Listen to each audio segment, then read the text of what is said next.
Good morning, everyone. Oh, good. We enjoyed Boston just a little bit, or a lot of it, depending. So as Rob noted, I am originally from Boston. I live in Chicago these days. So it's always good to be back in a place where no one thinks that I talk funny. Because in Chicago, I wasn't prepared for this. People immediately picked up on my accent, which I don't hear. And so they would say, well, you're not from here.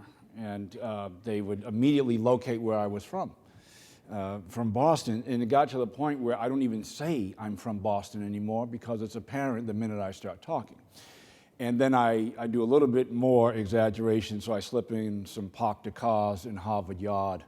Because I think if you say that you hear a Boston accent, I think I ought to give you the full effect of it.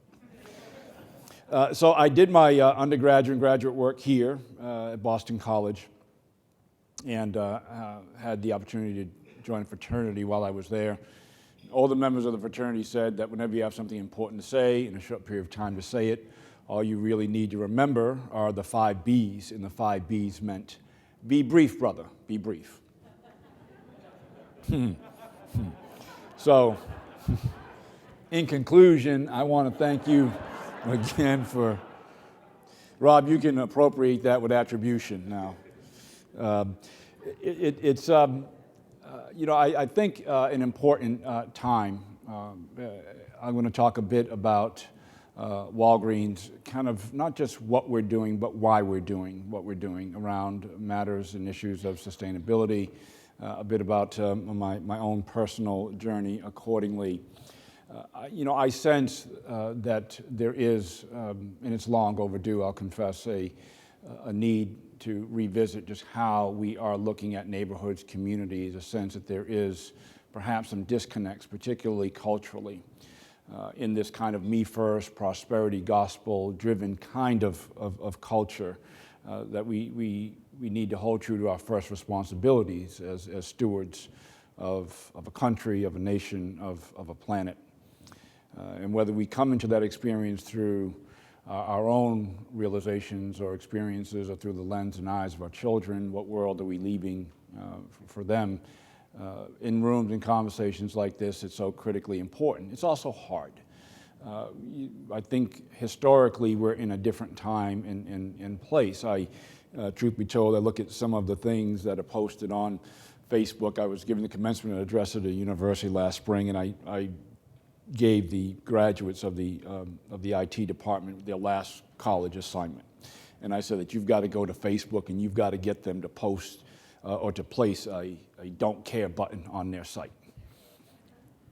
Because when I look at some of the things that people deem important and what they value, my first reaction when I see it is, I really don't care. So I don't really care how much cream you had in your coffee and what time you woke up. And I mean, that's not fog in the mirror for me. Because there's clearly things that are a lot more important than that. I arrived in Chicago, again, about 3 years ago, to really take on what has been a historic role within the company. Walgreens has been around for a long time, never had a chief diversity officer before. I'm the first, certainly much more of a reflection on Walgreens than it would be on me.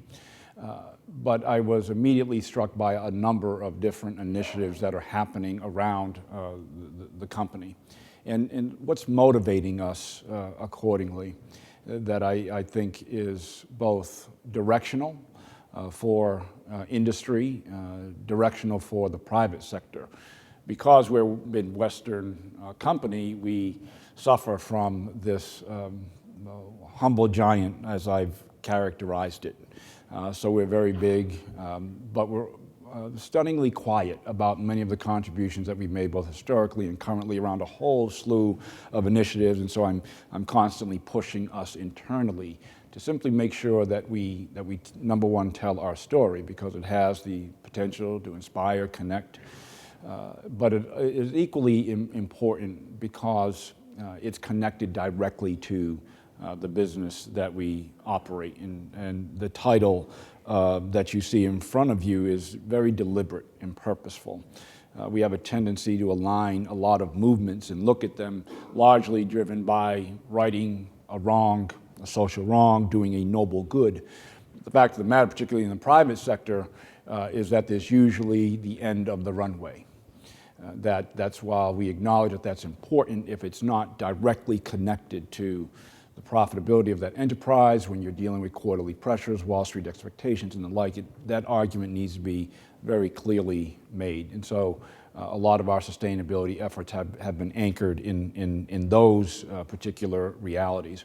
Rob says it would be particularly important about the opportunity to align and connect movements, which is certainly one of the messages that I want to convey this morning.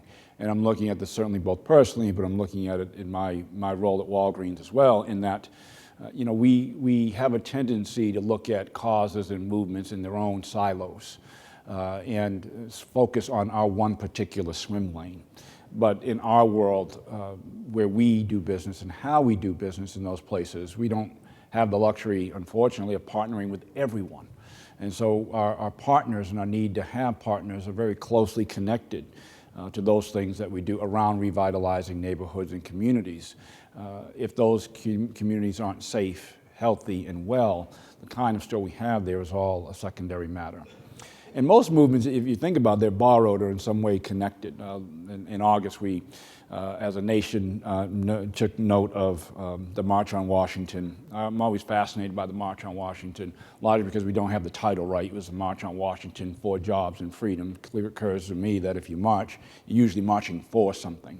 But we so romanticized the march that we forgot the urgency of the movement and of the time. And there's another narrative that gets lost in the civil rights movement, is that it was, and particularly the March on Washington, was borrowed from another movement, in fact. In 1913, Woodrow Wilson, newly elected president, arrives in Washington in March. And ordinarily what happens is that when the president arrives, there's a small parade for him before the inauguration. So he gets off the train, and there's no parade for him, and he's perplexed by this. And so he asks his staff, he goes, well, kind of, where's my parade? And they said, well, they're not here. He says, well, where are they? Well, they're all over at the suffragist movement. Because the challenge of the time was women having the opportunity and the right to vote. And there wasn't any bigger social issue at the time. So these enterprising women, part of an organization, got together and decided they would upstage a presidential inauguration, which precisely and exactly what they did. Doing so, not realizing or not even believing that they would see any fundamental change or difference in their own lifetime. They didn't think that Wilson would be a supporter, and they certainly did not think that they would see in their own lifetimes the right for women to vote.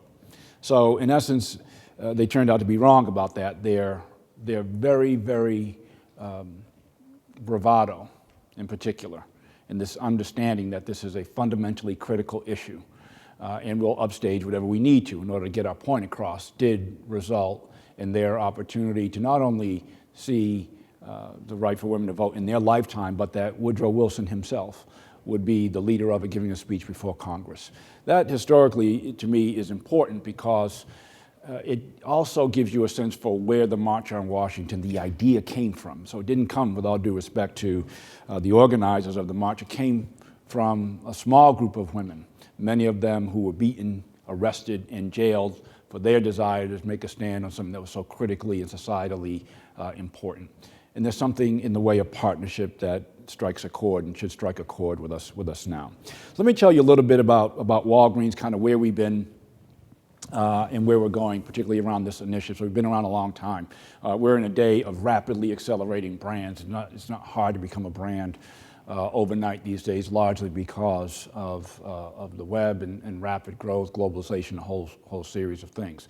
So we're actually one of a few that we can rightfully claim to be around for over 110 years. So founded in 1901, today we have over 250,000 employees, 8,539 locations, growing every single day because of mergers and acquisitions.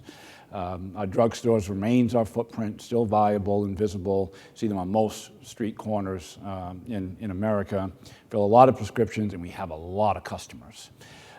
If you approached us, when you approach us in 2016, the slide is going to look completely different because we made an equity investment in Alliance Boots, which is in essence the Walgreens of Europe.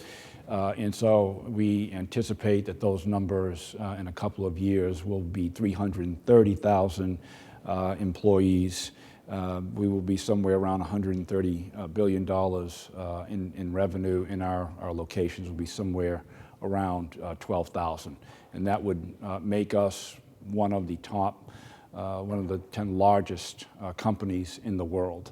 And we're doing something very ambitious accordingly in trying to be a global health and well-being enterprise, which has never been accomplished before, but that innovation is actually part of our secret, and it's one that we hold tightly, but it explains a lot of our drive, a lot of our engine, a lot of our movement. So this is our purpose, and it's simply stated, although it needs constant internal education in particular. And what do you mean when you say, well, you help people stay, and live well? When I was prior life running businesses, I had a sign over my shoulder that says there's what you think, there's what you say, and there's what you deliver, and the first two don't count. That's not technically true. I mean, I do care what you think and what you say, but I'm much more interested in what you deliver. And so what we deliver on a daily basis is health and wellness. Without health and wellness, it all comes to a halt. It doesn't much matter. We want to be healthy, but it's equally important to realize that when we say that internally, we're also talking about our communities in the places that we live and operate on a daily basis. And our vision to be the first choice in health and daily living for everyone in America and beyond is a recognition of what's happening globally, and will continue to. So as we embarked on our own sustainability effort, we knew that there were a series of challenges in front of us. One is just the moniker corporate social responsibility, and that comes with preconceived notions and ideas around what you mean by corporate social responsibility, that noble good, corrective action, righting a social wrong. But as I said earlier, the challenge with that is that it often has an expiration date, and it means that you'll go only so far. But that you actually have to now make a convincing argument, particularly internally, 250,000 people, large expectations that we have on a quarterly basis, and in essence that we need to fundamentally revisit the way that we're doing things. So you have to first make the argument internally around culture change, in particular being careful to align it to your overall business needs. And Pure here, as you see described, is exactly how we did that, to make certain that we put it on everyone's radar, that this wouldn't be seen as a program and initiative within the private sector. If you deem sustainability a program and initiative, it's destined to fail. Hard truth. The battle is fundamentally over changing the culture and into our daily practices, adapting, sustaining, and connecting.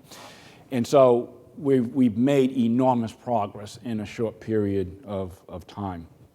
Whether it's a distribution center in Texas that is using wind turbines, or our very first new model store in Oak Park. I've been to these places. They're really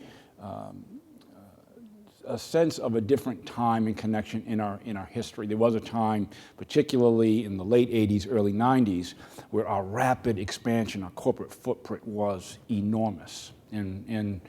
And it's largely why we have as many locations as we do. In fact, at one point, we built a new store every 16 hours for 2 years straight. Yes. So I didn't say every 24 hours, every 16 hours. That means that you are a tactical and execution machine. That means you have a great real estate group. That means you have a great government affairs group, permits, all those things and the like. Moving so rapidly, so quickly, and rightfully so. But priorities shift, change. What we had to do over the last several years, particularly when Greg Wasson, our CEO, came on board, and he said, in essence, we're going to slow down dramatically store expansion.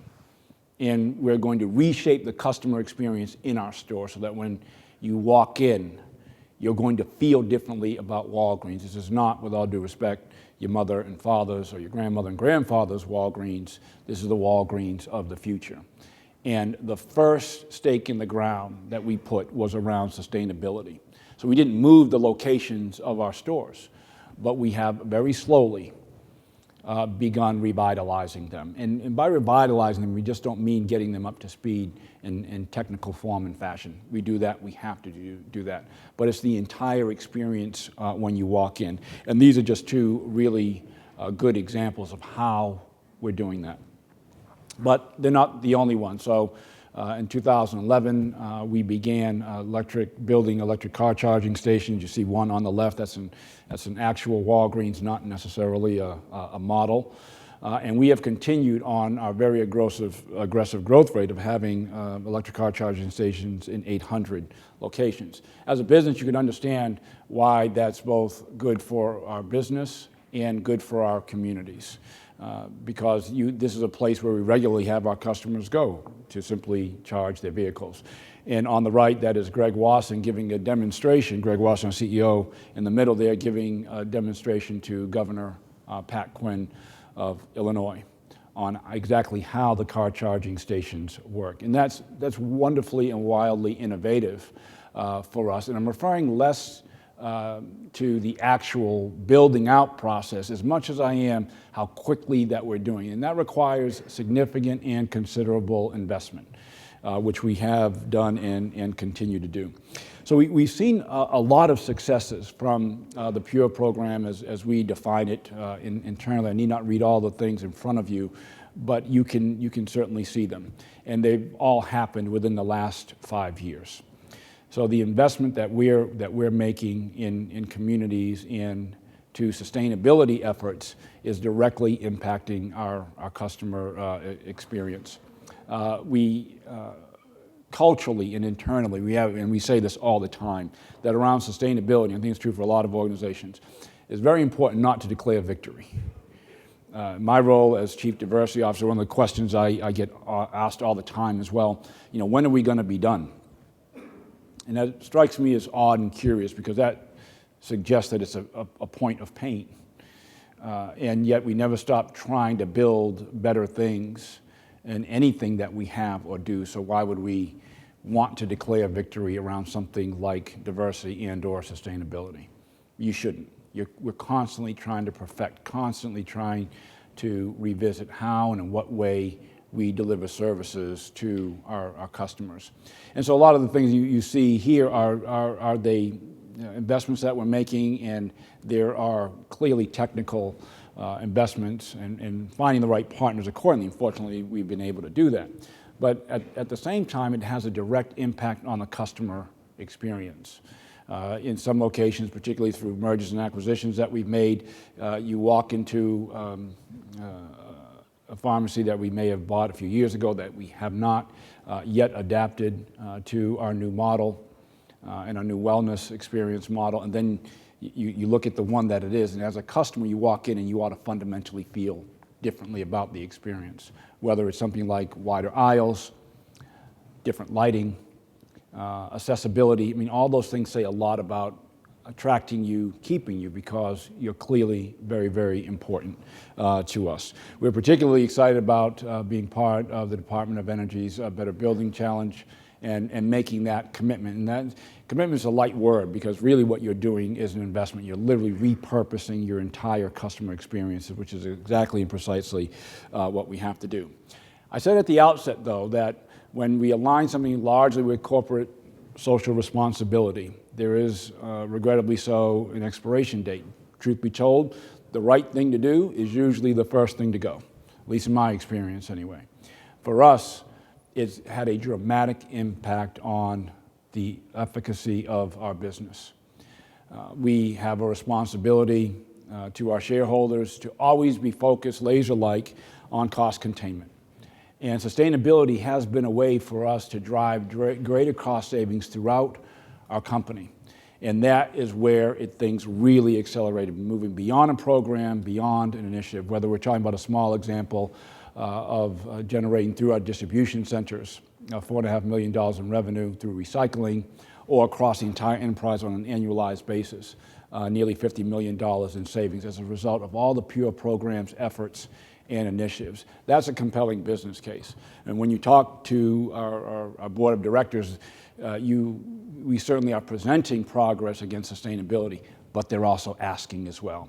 And in some cases, adopting some elements of our model for their own organizations in their own companies. And that's the power of being a leader. And that is part of our continuation. It needs to be. It's not simply about our internal dynamics as well. A lot of the early days of our sustainability efforts came from our customers, who were asking about what might seem to be now standard operating procedure around shopping bags that can be recycled. But that's where it began. So there's always that fortunate push from our customers. Some of what I saw in the badge that says, I want this in my community. And whether we're talking about EcoDistricts or an extension of electric car charging stations in our communities, we are actually leveraging those attitudes and perceptions from our customers. An example of this was when we acquired Duane Reade a few years ago. And one of the things we did as part of electrifying that car fleet was to ask our customers where they thought that should happen. So we created an interactive map. They could come on, they could vote. And that is literally how we electrified our fleet, based on what our customers were asking us to do. Internally, we have what we have termed W Green, which is in some companies is called employee resource groups, which I never quite grasped that. It's important to, as an employee resource group, to be of value and of benefit to employees. I understand that, and there are many of them, some around generation and gender and race. But in my role at Walgreens, all of the resource groups reported to me, and the first thing I did was to change their name from employee resource groups to business resource groups, because I sensed that there was the need to create greater alignment between our organization, its successes, with what was typically deemed, whether you're talking about issues of race or gender or greening, kind of the right thing to do. So this has, again, galvanized our employees, because now they are actively contributing to a lot of our sustainability efforts and initiatives. We launch almost nothing without the input of that group, which now across our entire enterprise is both regionalized and has over 200 members. So when we're looking at what's next for us, our market research group are actually our team members. That's who we go ask first. And we run a lot of our plans, efforts, and initiatives by them as well, because these are both personal, important causes to them, but it's also a reflection of employee engagement as well, which is where this can also be anchored. For us, our equation is pretty simple. When we have engaged employees, people who are actively passionate about Walgreens, love coming to work, understand the value of health and wellness and delivering that to the communities, and that in turn is going to drive customer loyalty, and that impacts our profitability. And the difference between walking into a new Walgreens and where the customer experience is different, and everything around you feels new and innovative, does have an impact on your experience. We see this through our employee engagement surveys that we conduct with Gallup. And one of the top 3 reasons that our employees are engaged is because we are changing our footprint in a way that aligns to both their work life, but also their personal life as well. So that has been important. I said earlier, it's critically important not to declare victory. What you see here on the upper left, that is a Walgreens at Chicago in Keeney Avenue in Evanston, Illinois, although that doesn't exist anymore, because you can see in the lower one that the bulldozers arrived and we tore down that Walgreens, and in essence are creating the first net zero energy store. first in the country and first for any retailer. That's a model. I tried to sneak down there, have my team sneak down there and take a little preview so I could show you, but they stopped me. So much for my influence. But that store is in essence going to generate more energy than it consumes, and next Thursday, that's exactly where I'm going to be at that store opening. It's the first, but it's certainly not going to be the last for us. So our efforts are ongoing. We're not declaring victory. There's a lot more work that we have to do. And we're looking for the right partners as well. That remains critically important to us. I know, as Rob pointed out, that this was in the infancy days, so to speak, moving from Portland and now nationalizing this. But I'm telling you candidly that you're on to something. Whether it's our customers asking about our footprint and how we're changing, modifying, and adapting, whether it's our employees looking for a different experience. And truth be told, it can be difficult, particularly when you're dealing with some communities that are under-resourced and underutilized. Looking and finding the right partners who can move the needle faster, because we don't have the luxury of a snail's pace. We're in a competitive environment, competitive landscape, and we need partners who are moving and thinking as aggressively as we have. And lest you doubt that, sustainability has really taken off with Walgreens in the last 5 years or so. And so, I mean, there's certainly a lot for us to talk about around movements, causes, and the like. But usually it comes down to a personal connection. I hear these stories all the time through our business resource groups, why this matters, why they're so passionate. And it often is about a personal connection, something that calls out to you in some way, shape, or form. And each of us had that moment, right? It could have been as a child, it could have been a little bit older, where the importance of community and sustainability and neighborhoods and safety, where you first heard it. Maybe it was just a whisper, but you heard it. And now it moves and transforms, and you in essence say that you want this to be your life's work.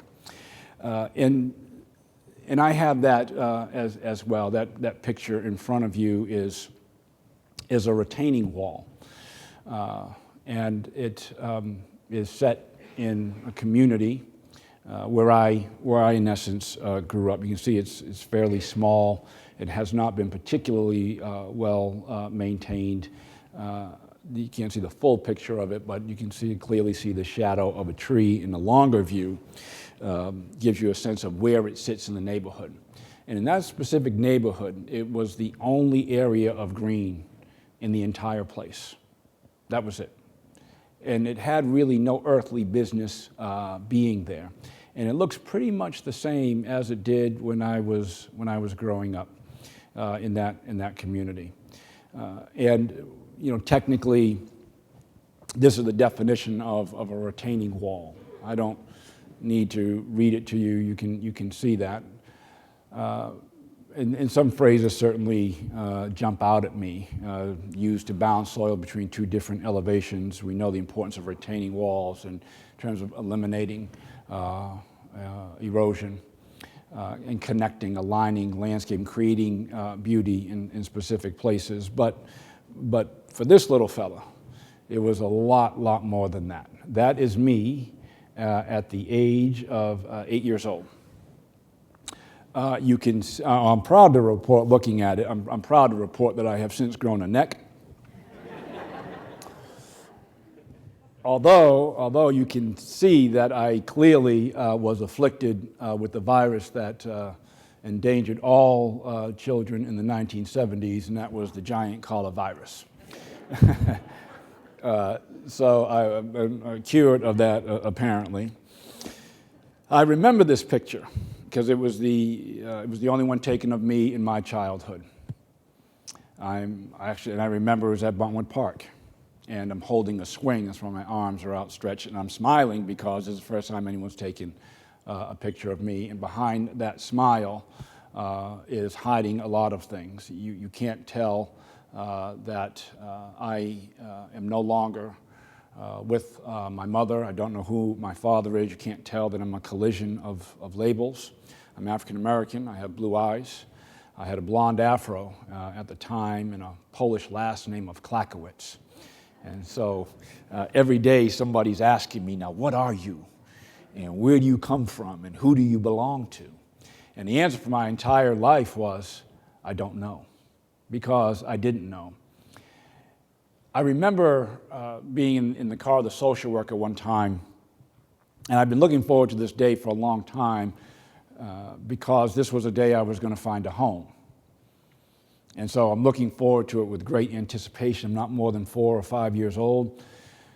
And so we get in the car and off we go. Now, it is my childhood dream to find a home. There's a real mommy and a real daddy and safety and security. And so this is the day that I'm going to find it. But it becomes clear to me after the 7th or 8th stop that this is not going to happen, because every family that the social worker brings me to is saying no. And I know this. I know it. And yet I'm confused by this too. And so I asked the social worker, well, why is this so hard? Why is it so hard to find me a home? And her response has stayed with me all these years. She said, it's because we don't know if you belong with a white family or a black family. You know, and probably the first thing I should tell you about saying that to a child is that you should not. Largely because at that tender age, 4 or 5 years old, the only thing that I had experienced in the way of color was a box of crayons. So I thought that she was referring to the color of the house. And I remember asking myself, now why does it matter whether the house is painted black or white? And even in that innocence, that question still stays with me. Are things really that hard? And why does something like these social definitions get in the way when you're talking about something as important as the life of a child? And sometimes we're so busy trying to figure out what someone is that we forget who they are, which is exactly and precisely what happened to me. And truth be told, it would cost me a childhood. I never found the home that I so desperately wished for in my childhood, largely because of those social definitions that need to box me and categorize me and label me and believe that I came from somehow a different place, a place that didn't exist anywhere else and could never be found again. So what am I doing here? Despite all of that seemingly intact, how does that happen? Well, the way that I got through this was to read every day, every single day. Loved to read, still do. Loved mysteries in particular, and you might understand why, because, well, my own life was such a mystery, and so when I grew up, I was going to be an investigator. Not that I necessarily knew what an investigator did and didn't really care how much they got paid, too young to understand any of those things. But if I could develop the skills to be an investigator, then I could find out where I had come from and who I belonged to. And how is it that I am in the particularly cruel clutches of this foster family who's taking me in for money? I know it and I feel it. And around me, everyone, again, is so busy trying to figure out what I am that they forget who I am, and so attuned to their own daily lives that I'm, in essence, lost in the system. So reading becomes my sanctuary, it's my home, it's my place that sustained me through it all. And this was the place that I read just about every single day. It was the only quiet around me, the only place that was seemingly calm. And in its shadow, that northern end of the wall is where I would sit. You can see from the picture that it's the only flat spot. And so that's where I would sit reading day after day. The rules of this home were terrible and insidious. If you were an adult, I couldn't make eye contact with you because they thought that if you saw the truth in my eyes that you would start asking me questions. And if I gave you some answers about what was really unfolding in that neighborhood, in that community, then the means of income that I was to them would suddenly disappear and go away. So that's where I'm sitting one particular summer morning when I hear someone coming. And I hear them because the sidewalk in front of this wall, it's a sidewalk now, but it's actually not it wasn't at that time a sidewalk at all, it was gravel. So I hear these feet crunching towards me. And my first reaction is that I need those feet to keep walking by. And sometimes we see challenges in front of us and we do that. We want to drive by, we want to walk away. And strangely enough, that's what I wanted, because I know that from their sound, I know that these feet belong to an adult. And I don't want them to talk to me. So I'm hoping that they'll stop, but that they'll keep going, but they don't. They stop right in front of me. And all of a sudden, the feet start talking to me. And they say, well, what are you reading there? And I was so shocked by the question that I just, like a defense mechanism, I just held up my Hardy Boy book. And the feet say, well, weren't you reading that last week? Which equally amazed me. How did she know that I was reading the same book over and over again? And I don't really know what to say. I said, well, when I finish, I just go back to the beginning and I hope that I see new things. And she says, I see. And then she walks away. To this day, I can tell you what were on those feet. It was a pair of white tennis shoes. The left one was scuffed just a little bit more than the right, and they had a ring of blue rubber that went around the soles of them. Later on that night, there's a knock at the door. And when you're in a situation like that, as desperate as it is, you remember every kindness. You remember the sound of someone's voice. You remember their smile. And you particularly remember when they use your name, which is what she did. So she knocks on the door, and she says, is Steve there? And I knew who it was immediately. I knew who it was. So I came around the corner really quick, and now I'm looking at her, and I can see that she's a very small woman. And she's holding something. I'm a little fella at the time, so I can't see what's in it. And she lowers it. And in her arms and in that box were bunches and bunches of books that she would bring me not only that day, but would bring me many, many times over the remainder of my childhood.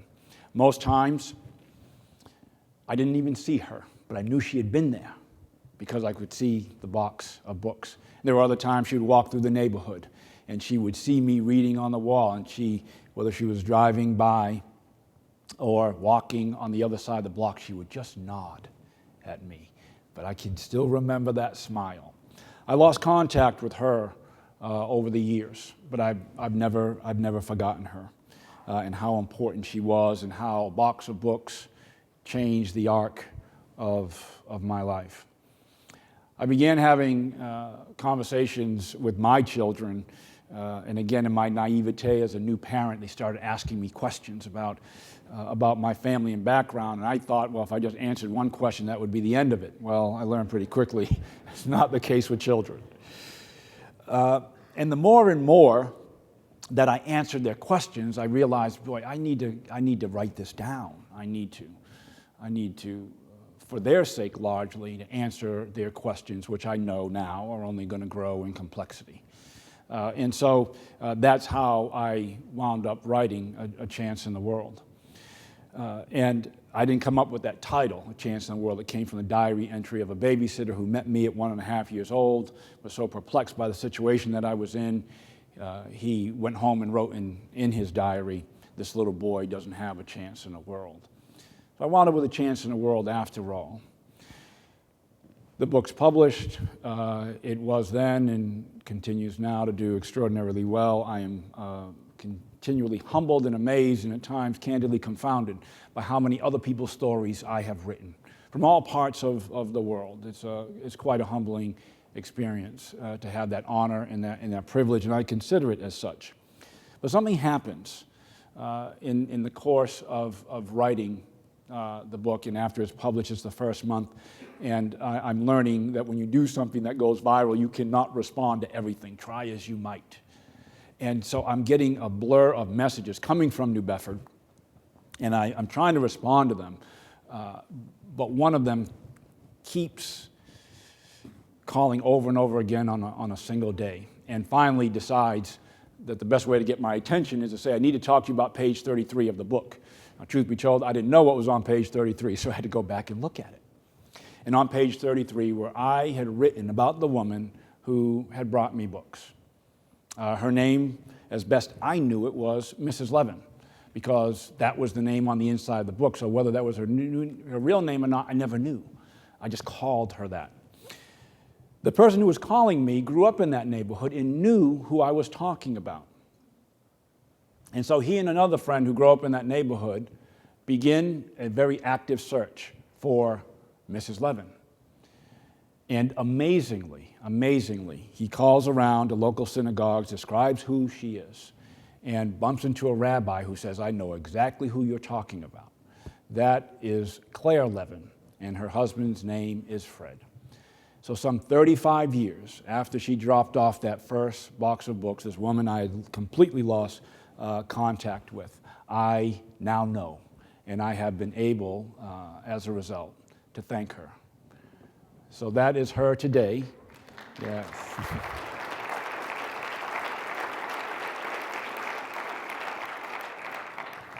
So that is Claire, much as I remember her, and that is her wonderful husband, Fred. She treats me as a grandmother would treat a grandson. You eat your vegetables, young man. You make sure you get your rest. She had never known how important her small act of kindness was. She's now in the magnificent twilight of her life at 80 years old. And for me to meet her, to thank her, and to share with her just how important she was and how many people across the world are reading about her. It's the single biggest question I get. Did you ever find Mrs. Levin? And so now I can say that indeed I have. She is woven into the fabric of my life. And in fact, she's on the Mount Rushmore of my life. And as she often reminds me, you and I are connected. You are part of my family and I'm part of yours. And there's really nothing you can do about it. And why is that important to us in the work of EcoDistricts or our sustainability initiatives? Because woven into my personal story is entirely a story of sustainability, reflected here in a small act of kindness by a woman who was seeking no accolades, didn't want any attributes, and to this day still doesn't need any. She just saw wrong and tried to right it, and saw a little boy who loved to read. She wasn't aware of the circumstance that I was in, but she saw something. And because she saw something in me, and she saw something in the gifts that she knew she was giving me.